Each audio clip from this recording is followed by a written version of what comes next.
ಒಂದೆಡೆ ಇರಾನ್ ಮತ್ತು ಅಮೆರಿಕ ನಡುವಿನ 2 ವಾರಗಳ ಕದನ ವಿರಾಮ ಮುಕ್ತಾಯದ ಹಂತಕ್ಕೆ ಬಂದಿದೆ. ಇನ್ನು ಕೆಲವೇ ಗಂಟೆಗಳಲ್ಲಿ ಜಗತ್ತು ಒಂದು ದೊಡ್ಡ ಸ್ಫೋಟಕ್ಕೆ ಸಾಕ್ಷಿಯಾಗಲಿದೆ. ಆ ಸ್ಫೋಟದ ಪರಿಣಾಮ ನೇರವಾಗಿ ನಮ್ಮ ಮನೆಗಳವರೆಗೂ ತಟ್ಟಲಿದೆ. ವಿಶ್ವದ ತೈಲ ಪೂರೈಕೆಯಲ್ಲಿ ಸುಮಾರು 20% ರಫ್ತಾಗುವ ಹಾರ್ಮೋಜ್ ಜಲಸಂಧಿಯನ್ನ ಅಮೆರಿಕ ಸಂಪೂರ್ಣವಾಗಿ ಬ್ಲಾಕ್ ಮಾಡಿ ಇರಾನ್ಗೆ ನಡುಕ ಹುಟ್ಟಿಸಿದೆ. ಇರಾನ್ ಕೂಡ ಬಗ್ಗುವ ಮಾತೇ ಇಲ್ಲ ಅನ್ನುತ್ತಿದೆ. ನಮ್ಮ ತೈಲ ಮಾರಾಟಕ್ಕೆ ಅವಕಾಶ ನೀಡದಿದ್ರೆ ಈ ಮಾರ್ಗದಲ್ಲಿ ಬೇರೆ ಯಾರ ತೈಲವನ್ನು ಹೋಗಲು ಬಿಡೋದಿಲ್ಲ ಎಂದು ಆಟ ಹಿಡಿದಿದೆ. ರಷ್ಯಾ ಮತ್ತು ಚೀನಾ ಬಹಳ ಮೌನವಾಗಿ ಈ ಬೆಳವಣಿಗೆಯನ್ನ ಗಮನಿಸ್ತಾ ಇವೆ. ಇಸ್ರೇಲ್ ಈಗಾಗಲೇ ತನ್ನ ಕ್ಷಿಪಣಿಗಳನ್ನ ಸಿದ್ಧಪಡಿಸಿಕೊಂಡಿದೆ. ಇತ್ತ ಪಾಕಿಸ್ತಾನದಲ್ಲಿ ಶಾಂತಿ ಮಾತುಕತೆಗಳು ಕೂಡ ಸಂಪೂರ್ಣವಾಗಿ ವಿಫಲವಾಗುವಂತೆ ಕಾಣ್ತಿವೆ. ಯಾರೂ ಸಹ ರಾಜಿ ಮಾಡಿಕೊಳ್ಳುವ ಪರಿಸ್ಥಿತಿ ಇಲ್ಲ.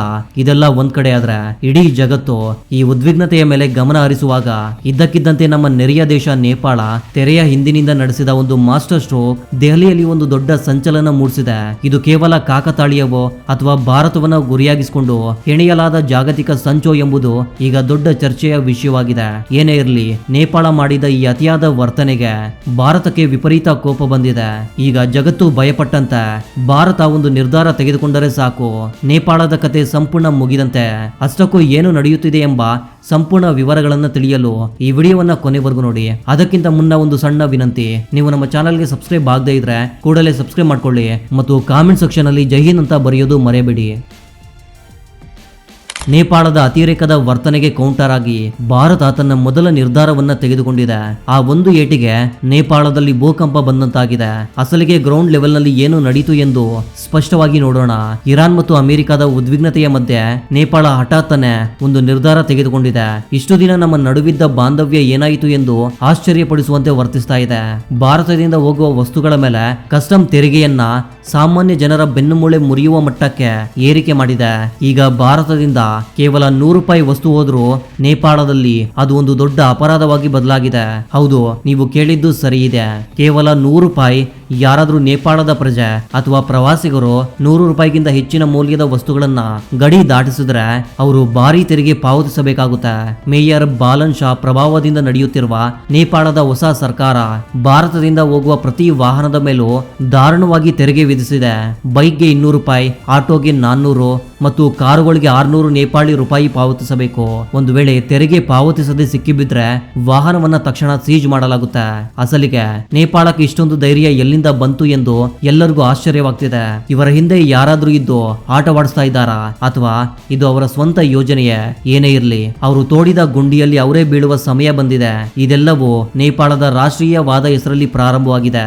ಭಾರತದ ಮೇಲೆ ವಿರೋಧ ಹೆಚ್ಚಿಸಿ ತಮ್ಮ ಸ್ಥಳೀಯ ಮಾರುಕಟ್ಟೆಯನ್ನ ಅಭಿವೃದ್ಧಿ ಪಡಿಸಿಕೊಳ್ಳುವುದು ಅವರ ಪ್ಲಾನ್. ಆದರೆ ವಾಸ್ತವದ ಸ್ಥಿತಿಯೇ ಬೇರೆಯಾಗಿದೆ. ನೇಪಾಳ ಇದ್ದಕ್ಕಿದ್ದಂತೆ ಡೀಸೆಲ್ ದರವನ್ನ ಲೀಟರ್ಗೆ ಬರೋಬ್ಬರಿ ₹33 ಹೆಚ್ಚಿಸಿದೆ. ಅಷ್ಟಕ್ಕೂ ಅವರ ಇಂಧನ ಪೂರೈಕೆ ಪೂರ್ತಿಯಾಗಿ ನಮ್ಮ ಭಾರತದ ಮೇಲೆ ಅವಲಂಬಿತವಾಗಿದೆ. ಅಂತಹ ದೇಶದಲ್ಲಿ ಪೆಟ್ರೋಲ್ ಡೀಸೆಲ್ ದರ ಇಷ್ಟೊಂದು ಏರಿಕೆಯಾದ್ರೆ ಏನಾಗುತ್ತೆ? ನೇಪಾಳದ ಟ್ರಕ್, ಬಸ್ ಮತ್ತು ಖಾಸಗಿ ವಾಹನಗಳೆಲ್ಲವೂ ಗಡಿ ದಾಟಿ ನಮ್ಮ ಭಾರತದ ಪೆಟ್ರೋಲ್ ಪಂಪ್ಗಳ ಮೇಲೆ ಮುಗಿಬಿದ್ದಿವೆ.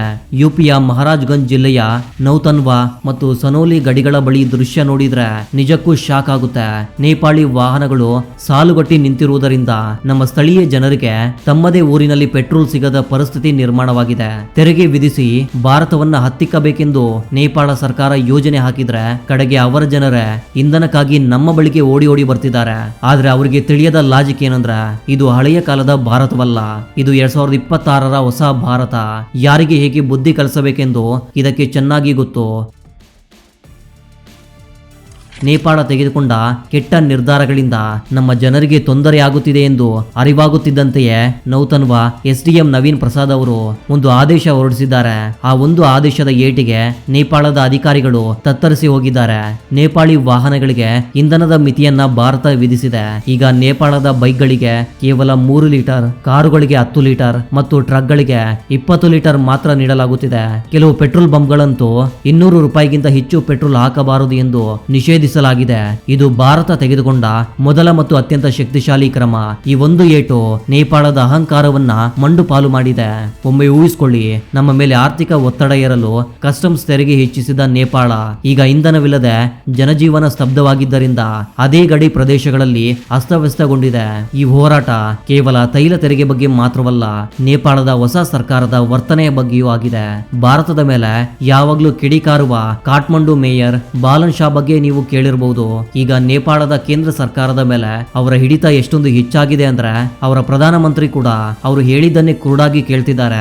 ಭಾರತದಿಂದ ಬರುವ ವಸ್ತುಗಳ ಮೇಲೆ ನಿಷೇಧ ಹೇರಿದ್ರೆ ನೇಪಾಳ ರಾತ್ರೋರಾತ್ರಿ ಸೂಪರ್ ಪವರ್ ಆಗಿಬಿಡುತ್ತೆ ಎಂಬುದು ಅವರ ಭಾವನೆ. ಆದ್ರೆ ಭೌಗೋಳಿಕತೆಯನ್ನ ಯಾರೂ ಬದಲಿಸಲು ಸಾಧ್ಯವಿಲ್ಲ ಎಂಬ ಮೂಲಭೂತ ಲಾಜಿಕ್ ಅವರು ಮರ್ತಿದ್ದಾರೆ. ಈಗ ನೇಪಾಳದ ಮದೇಶ್ ಪ್ರಾಂತ್ಯದಲ್ಲಿ ಜನದಂಗೆ ಆರಂಭವಾಗಿದೆ. ನಮ್ಮ ಬಾಂಧವ್ಯ ಇರುವುದು ದೆಹಲಿಯ ಜೊತೆಗಲ್ಲ, ನಮ್ಮ ಮನಸ್ಸುಗಳ ಜೊತೆಗಿದೆ ಎಂದು ಅಲ್ಲಿನ ಜನರು ಗಟ್ಟಿಯಾಗಿ ಹೇಳ್ತಿದ್ದಾರೆ. ಸಿಸಿಎನ್, ಯುಎಂಎಲ್, ನೇಪಾಳಿ ಕಾಂಗ್ರೆಸ್, ಜನತಾ ಸಮಾಜವಾದಿಯಂತಹ ಮುಖ್ಯ ರಾಜಕೀಯ ಪಕ್ಷಗಳೆಲ್ಲವೂ ಈಗ ತಮ್ಮದೇ ಸರ್ಕಾರದ ವಿರುದ್ಧ ರಸ್ತೆಗೆ ಇಳಿದಿವೆ. ಕೇವಲ 100 ರೂಪಾಯಿ ವಸ್ತುಗಳ ಮೇಲೆಯೂ ತೆರಿಗೆ ವಿಧಿಸುವುದು ಎಂದರೆ ಬಡವರ ಹೊಟ್ಟೆಯ ಮೇಲೆ ಹೊಡೆಯುವುದು ಎಂದು ಬಹಿರಂಗವಾಗಿ ಕಿಡಿಕಾರುತ್ತಿದ್ದಾರೆ. ಒಬ್ಬ ಸಾಮಾನ್ಯ ಮನುಷ್ಯನ ಬಗ್ಗೆ ಯೋಚಿಸಿ.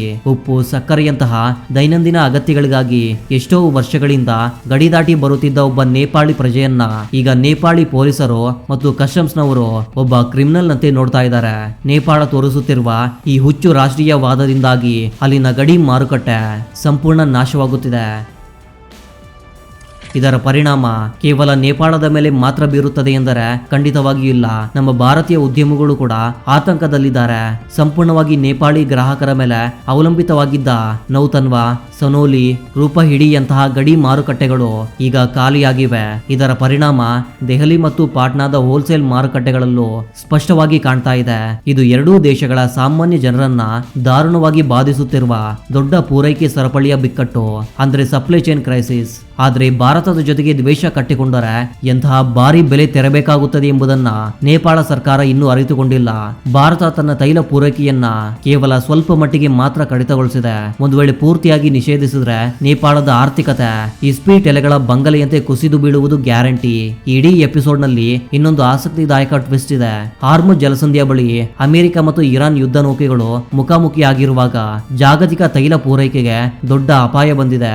ಇಂತಹ ಬಿಕ್ಕಟ್ಟಿನ ಸಮಯದಲ್ಲಿ ಸುತ್ತಲೂ ಬೇರೆ ದೇಶಗಳಿದ್ದು ಮುಖ್ಯ ಮಾರ್ಗವೆಲ್ಲ ಭಾರತದ ಮೂಲಕವೇ ಹಾದು ಹೋಗುವ ನೇಪಾಳದಂತಹ ದೇಶ ನಮ್ಮೊಂದಿಗೆ ಶತ್ರುತ್ವ ಬೆಳೆಸುತ್ತಿದೆ. ಇದು ತಿಳುವಳಿಕೆಯ ಕೊರತೆಯೇ ಅಥವಾ ನೇರ ಆತ್ಮಹತ್ಯೆಯ ಪ್ರಯತ್ನವೋ? ಈ ನಿರ್ಧಾರ ನೇಪಾಳದ ಸ್ವಂತ ಹಿತಾಸಕ್ತಿಗೆ ತೆಗೆದುಕೊಂಡಂತೆ ಕಾಣ್ತಿಲ್ಲ. ಯಾರೋ ಹಿಂದಿನಿಂದ ಕುಮ್ಮಕ್ಕು ನೀಡ್ತಿದ್ದಾರೆ ಎಂಬುದು ಸ್ಪಷ್ಟವಾಗಿ ತಿಳಿಯುತ್ತಿದೆ ಎಂದು ನೇಪಾಳದ ರಾಜಕೀಯ ವಿಶ್ಲೇಷಕರು ಕೂಡ ಗುಸುಗುಸು ಮಾತಾಡ್ತಿದ್ದಾರೆ. ಈ ಇಡೀ ಆಟದ ಹಿಂದೆ ಚೀನಾ ಇದೆಯೇ? ಭಾರತದ ಮೇಲೆ ಒತ್ತಡ ಹೇರಲು ಆ ಡ್ರ್ಯಾಗನ್ ನೇಪಾಳಕ್ಕೆ ಈ ಪ್ಲಾನ್ ಹೇಳಿಕೊಟ್ಟಿದೆಯೇ? ಗಡಿಯಲ್ಲಿ ಹೀಗೆ ಉದ್ವಿಗ್ನತೆ ಉಂಟಾದ ತಕ್ಷಣ ಚೀನಾ ಸಹಾಯ ಮಾಡಲು ಯಾವಾಗ್ಲೂ ಸಿದ್ಧವಿರುತ್ತದೆ. ಹಾಗಾಗಿಯೇ ಇಂತಹ ಅನುಮಾನಗಳು ಬರುತ್ತಿದೆ. ಆದ್ರೆ ಶ್ರೀಲಂಕಾ ಮತ್ತು ಪಾಕಿಸ್ತಾನಿಗಳು ಹೇಗೆ ಸಾಲದ ಸುಳಿಯಲ್ಲಿ ಸಿಲುಕಿವೆಯೋ, ಚೀನಾದ ಸಹಾಯ ಪಡೆದ್ರೆ ತಮಗೂ ಅದೇ ಗತಿ ಬರುತ್ತದೆ ಎಂಬುದು ನೇಪಾಳದ ಜನರಿಗೆ ಚೆನ್ನಾಗಿ ತಿಳಿದಿದೆ. ಗಡಿಯಲ್ಲಿ ಉದ್ವಿಗ್ನತೆ ಎಷ್ಟರ ಮಟ್ಟಿಗೆ ಇದೆ ಎಂದರೆ ಸನೋಲಿ ಗಡಿಯ ಬಳಿ ನಮ್ಮ ಭದ್ರತಾ ಏಜೆನ್ಸಿಗಳು ಪೂರ್ಣ ಅಲರ್ಟ್ ಆಗಿವೆ. ಅತ್ತ ಇತ್ತ ಹೋಗುವ ಪ್ರತಿಯೊಬ್ಬರ ಮೇಲೆ SSB ಸಿಬ್ಬಂದಿ ಹದ್ದಿನ ಕಣ್ಣಿಟ್ಟಿದ್ದಾರೆ. ತೆರಿಗೆ ವಸೂಲಿ ಮಾಡಬೇಕೆಂದು ನೇಪಾಳ ಕಸ್ಟಮ್ಸ್ನವರು ಪ್ರತಿಯೊಂದು ಸಣ್ಣ ವಸ್ತುವನ್ನ ಪರಿಶೀಲಿಸುತ್ತಿರುವುದರಿಂದ ಭಾರತದಿಂದ ಸರಕು ಒಯ್ಯುತ್ತಿರುವ ನೇಪಾಳದ ಟ್ರಕ್ಗಳು ಗಂಟೆಗಟ್ಟಲೆ ಗಡಿಯಲ್ಲಿ ನಿಂತಿವೆ.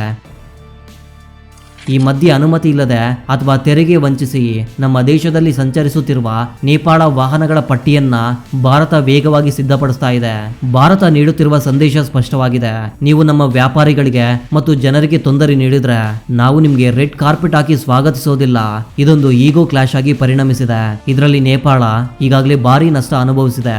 ಈಗ ಅಸಲಿ ಕ್ಲೈಮ್ಯಾಕ್ಸ್ ಬಗ್ಗೆ ಮಾತಾಡೋಣ.